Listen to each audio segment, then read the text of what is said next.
been a while. Been procrastinating. Been dealing with myself lately.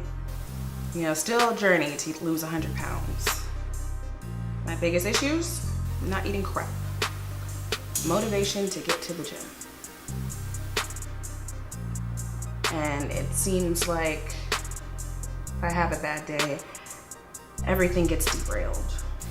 So it's time to figure out why that is. It's time to heal. I've been raped twice, I've been in abusive relationships, I've been in countless situations I don't need to be in. I've been divorced. And somehow I can smile even through all of that.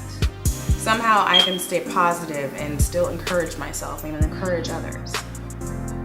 But there's still parts of me that still feel insecure, that if everything isn't going well or isn't going my way, I want to throw everything away. In an attempt to heal myself, I figure maybe I should look at the reasons why I am the way I am. Look at the events that led up to this. But maybe, just maybe, going through all my history and going through everything that's happened to me, I might be able to find something to help me go along. A lot has happened to me. The Friday before Mother's Day, year 2001, I think that was a day where I had to grow up way too fast. It was a normal day at school, and actually a really great fun day. I remember I had PE the last period of the day, and we had a water fight right at the end of school.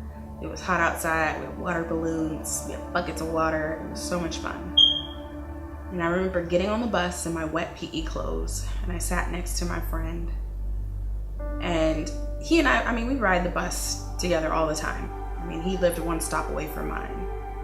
And I mean, we were good friends, and that day I remember flirting with him and he was flirting with me. And one thing led to another, and his hand ended up down my PE shorts. That was the first time that had ever happened to me. I was 13 years old.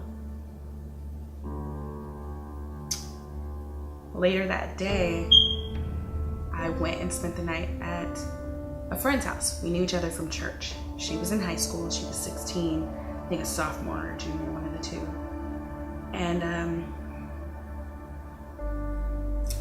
went to her house, and I remember we invited some boys over, and there was a guy that I guess I was dating. We were going out. I don't even know how we met. We might have met at church or whatever, but he was probably 16 or 17. I was 13. And I remember kissing him on the side of the house, and I remember him trying to bend me over and penetrate me. And I remember pushing him away and stopping him, and I was so mad at him, you know, for trying to take my virginity. How dare he think that this was okay, like out behind some bush at somebody's house. And so after he and his friend left, I remember hanging out at her house. And I mean, already that day, I had the guy on the bus, then my so-called boyfriend, and then her uncle. He was like late 40s, drinking all day. And I remember him telling me how sexy I was and how I didn't look my age and how beautiful I was. And